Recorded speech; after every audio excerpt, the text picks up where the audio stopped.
ఫాస్టాగ్కి స్వాగతం. నా పేరు ఉంగిపరుపు రవికుమార్, సైకాలజిస్ట్. ప్రస్తుతం మనం ఎక్కువగా కమ్యూనికేషన్ స్కిల్స్ మీద ఎటువంటి ప్రభావం పడుతోంది అనే విషయం గురించి మాట్లాడదాం. కమ్యూనికేషన్ అనేది ప్రత్యేకంగా ఎవరు నేర్చుకోవాల్సిన దీనికన్నా కూడా దానిలో అనుభవించవలసిన విషయాలు చాలా ఉన్నాయి. ఒక మనిషికి పుట్టిన దగ్గర నుంచి కమ్యూనికేషన్ అనేది అది ప్రభావవంతంగా ప్రతి వాళ్ళకి తెలుస్తూనే ఉంది. కానీ ఆ ప్రభావము ఆ జీవితంలో మాట్లాడే విధానంలోనూ తన యొక్క కర్తవ్యంలోనూ అనుబంధంగా మారటానికి ఎలా మార్చుకోవాలి అంటే దానిలో ఉన్నటువంటి స్కిల్స్ ఎలా నేర్చుకోవాలి. స్కిల్స్ అనగానే చాలా మటుకు కమ్యూనికేషన్ వేరుగా స్కిల్స్ వేరుగా అనేది మనం ఎక్కువగా వ్యత్యాసంగా చూస్తాం. రెండు వ్యత్యాసం కాదు, రెండు అంతర్ముఖంగా కలిగినటువంటి బంధాలు. ఈ కమ్యూనికేషన్ వీటిలలో ముఖ్యంగా మనకు చేయవలసింది ఏంటి అనేది మాట యొక్క ఎక్కడ మాట్లాడాలి, ఎలా మాట్లాడాలి. ఎక్కువగా ఈ మొబైల్స్ వచ్చిన దగ్గర నుంచి కమ్యూనికేషన్ మీద చాలా ప్రభావం పడుతుంది. ఎలా పడుతుందంటే ఆ కమ్యూనికేషన్ దీంట్లో ఎప్పుడు ఎక్కడ చెప్పాలనేది తెలియకుండా మనుషులు దగ్గరగా ఉన్నప్పుడు మాట్లాడటం తగ్గిపోయి దూరంగా వెళ్ళినప్పుడు మనకు కావాల్సిన సమయంలో మనకు అనుకున్న సమయంలో మాట్లాడటం వల్ల ప్రమాదాలు జరుగుతున్నాయి. ఈ ప్రమాదాలు రోజు రోజుకి పెరిగిపోతున్నాయి. ఎప్పుడైనా సరే మనిషిలో అయినా సరే కమ్యూనికేషను అవతల వ్యక్తి ఆ సమయంలో ఏం చేస్తున్నారో కొంత అవగాహన ఉన్నప్పుడే మాట్లాడటం మంచిది. అలాగే తీసుకుండే వ్యక్తి కూడా అవతల వ్యక్తి కమ్యూనికేషన్ చేస్తున్నప్పుడు తను ఒక డ్రైవింగ్లో ఉన్నా లేకపోతే ఎక్కడన్నా ఇంపార్టెంట్ వర్క్లో ఉన్నా కూడా ఇప్పుడు కాదు నిక్కచ్చగా చెప్పటం వల్ల అతని కమ్యూనికేషను ఇతని కమ్యూనికేషన్లో మనకి వ్యత్యాసం అనేది కనపడదు. మొట్టమొదటిగా తెలుసుకోవాల్సింది ఏంటి అనేది ఆలోచించినప్పుడు కమ్యూనికేషను వీలైనంత మటుకు ఫేస్ టు ఫేస్లో ఉన్నప్పుడే మనం చెప్పటం చాలా సహజంగా నిజాయితీగా సక్రమంగా కనపడుతూ ఉంటుంది. కారణాలు ఎందుకు అన్నప్పుడు ఎప్పుడైనా సరే ఒక వ్యక్తి భావాలను అర్థం చేసుకోకుండా మాట్లాడితే అది చాలా ప్రమాదకరంగా మారుతుంది. ఈ ప్రమాదంగా మారటానికి మొట్టమొదటిగా మనం కొన్ని విషయాలు తెలుసుకోవాలి. మొట్టమొదటిది అవతల వ్యక్తికి సమయంలో చెప్తే అది తెలుస్తుంది. ఇది మన కలాం గారి నుంచి చూసి బాగా నేర్చుకోవచ్చు. ఆయన ఎప్పుడైనా కానీ రాత్రి 12 గంటల టైం అప్పుడే ఎక్కువగా ఫోన్లు చేస్తుండేవారు. కారణం ఏంటంటే ఆ సమయంలో మనిషి ఎక్కడా ఇదుండరు, తన యొక్క స్థానంలో స్థిరంగా ఉంటారు కాబట్టి కమ్యూనికేట్ చేయటం చాలా స్థానాన్ని పెంచగలుగుతుంది, అర్థం చేసుకుంటే విషయం బాగుంటుందని చెప్పి చేసేవారు.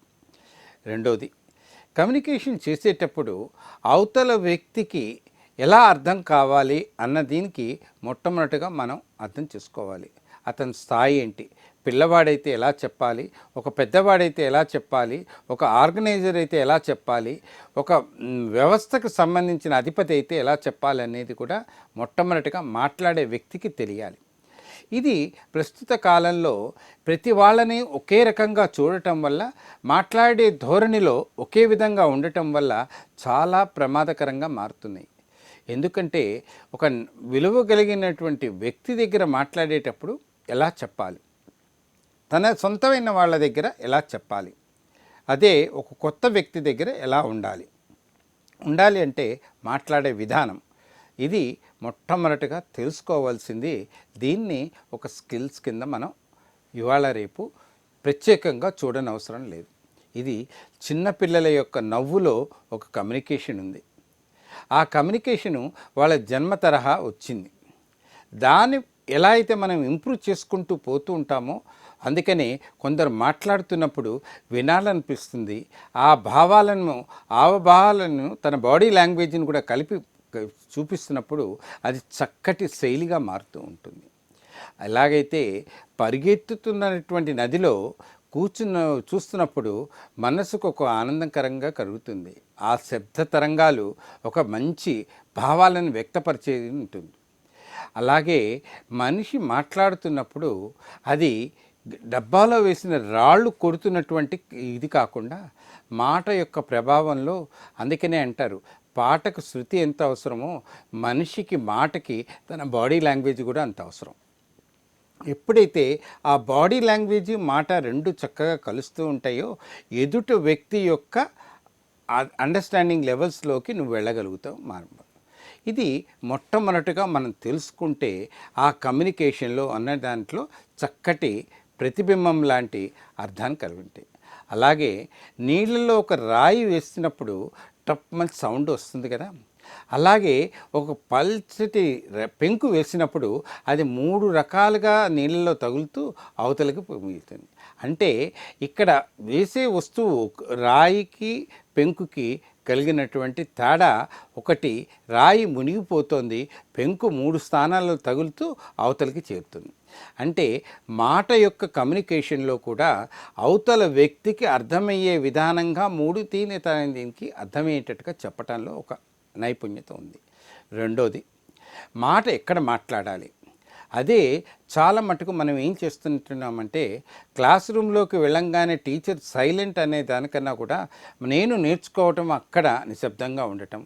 అదే మరి సినిమా హాల్లో మాట్లాడుతున్నప్పుడు పక్క వాళ్ళని కోపంగా ఎందుకు చూస్తాము? అక్కడ మాట్లాడటానికి స్థానం సరైనది కాదు కాబట్టి.